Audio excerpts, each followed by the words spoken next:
Olá, pessoal, bom dia. Meu nome é Natália Masson, eu sou professora de Direito Constitucional.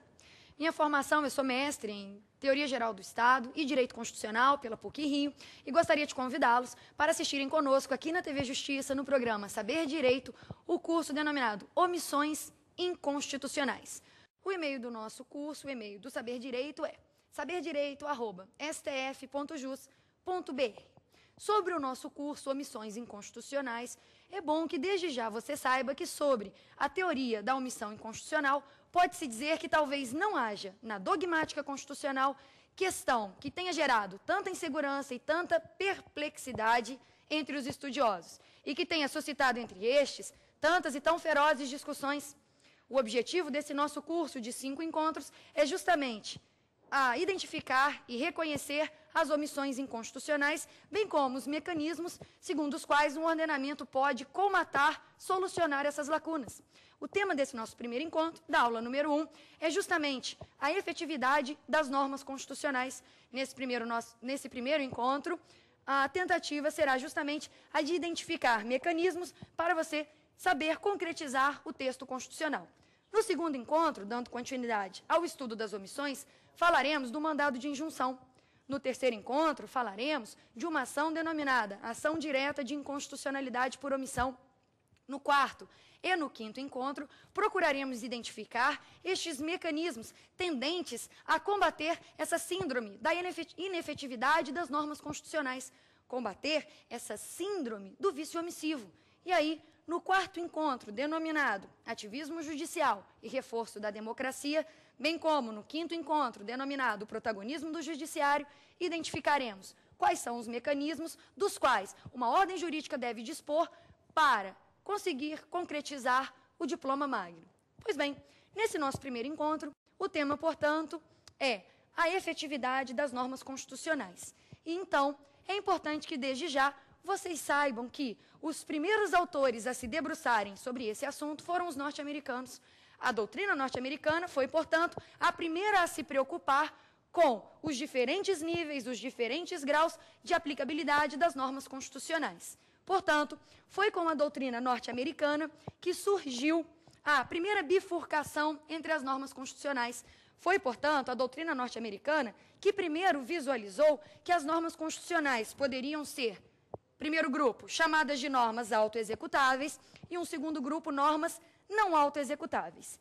Veja, foi, portanto, a doutrina norte-americana que identificou os diferentes graus de aplicabilidade das normas constitucionais. Agora, para abrir e inaugurar o nosso segundo encontro, eu faço uma mesma pergunta, mas me valendo de uma norma distinta.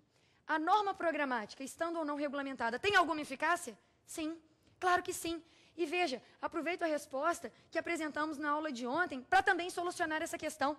A norma programática, mesmo sendo programática, é uma norma constitucional. E como norma constitucional possui eficácia, ainda que uma eficácia reduzida, mas claro, possui uma eficácia. Portanto, nunca se esqueça, nunca cometa o equívoco de dizer que uma norma constitucional, só porque tem uma eficácia programática, não tem eficácia jurídica. Tem sim. Serve, portanto, por exemplo, para parâmetro de futuras declarações de inconstitucionalidade. Ok? Outro dado importante sobre as normas programáticas. Normas programáticas fazem parte de constituições que, quanto aos fins, quanto à finalidade, podem ser denominadas constituições dirigentes. Normas programáticas são normas que compõem o texto de constituições denominadas dirigentes. Repare que toda Constituição pode ser classificada de diversos modos. Existem, meus caros, diversas maneiras de identificarmos as Constituições. Existem diversos critérios para identificarmos as Constituições. Eu identifico a Constituição quanto à origem, eu identifico a Constituição quanto ao conteúdo, quanto à forma, quanto à estabilidade. E veja, o critério classificador que aqui nos interessa é justamente quanto aos fins. E quanto aos fins, eu diria, as Constituições podem ser Constituições garantia ou constituições dirigentes. O Supremo Tribunal Federal, durante praticamente 18 anos, trabalhou com uma tese não concretista. Para então, após 18 anos de jurisprudência fixada, o Supremo Tribunal Federal alterar o seu entendimento no julgamento dos mandados de injunção 670, 708 e 712. Nesta oportunidade, reflitam comigo, se o Supremo Tribunal Federal altera seu posicionamento no julgamento dos mandados de injunção, dê certo que esta decisão gerará influxo para outros processos. E aí, nesse sentido, vamos ver quais são as consequências dessas alterações de decisão no STF para a ação direta de inconstitucionalidade por omissão.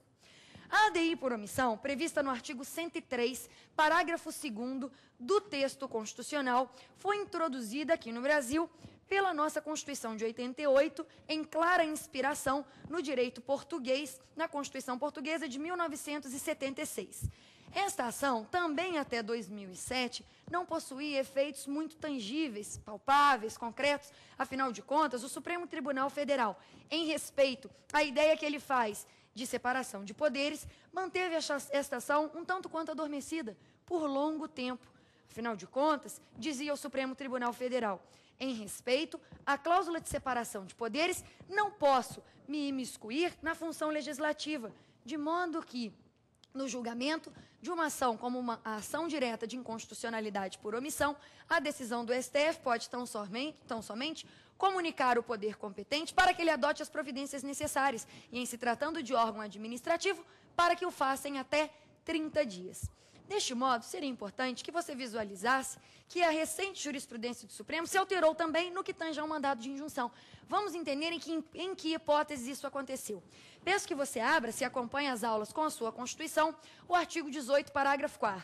Veja bem, o artigo 18, parágrafo 4º foi alterado por uma emenda constitucional. Uma emenda constitucional que é a emenda número 15 de 96. No nosso segundo encontro, aqui no programa Saber Direito, tivemos a oportunidade de avaliar justamente que a nossa Constituição é uma Constituição rígida. E, em sendo uma Constituição rígida, é uma Constituição que permite alterações de seu texto, desde que, seguido e respeitado, um procedimento muito mais solene, muito mais dificultoso, muito mais complexo do que aquele estipulado para a feitura de legislação infraconstitucional. Pois bem, se a nossa Constituição admite reforma, admite alteração, essa reforma e essa alteração é sempre feita para revitalizar o seu texto. E há aqui na Constituição um dispositivo que precisava de ajustes. Que dispositivo é esse? O 18, parágrafo 4º. Veja, a maioria dos estados, com evidente finalidade eleitoreira, fracionava o território de determinados municípios para, criando novos municípios, criar também novas prefeituras, novas câmaras municipais e novas secretarias. Com essa finalidade exclusivamente eleitoreira, sentimos que era feito esse fracionamento de territórios no interior de determinados estados. Com o intuito de coibir essa prática, foi editada a emenda constitucional número 15 de 96. E aí esta emenda impôs um novo requisito para que novos municípios fossem criados. Eu te convido a rever essas aulas, fazer o download no site da TV Justiça. O site é www.tvjustiça.jus.br. Você também pode se comunicar conosco através do e-mail saberdireito@stf.jus.br. No mais, agradeço a audiência de vocês. Continuem participando, enviando perguntas para nós, que serão respondidas aqui ao longo do programa, respondendo às questões que nós colocamos, para saber qual é a opinião do público que assiste o nosso programa e como vocês sentem as decisões dos tribunais. Então, agradeço imensamente a participação de todos vocês e encerro aqui o curso de omissões inconstitucionais.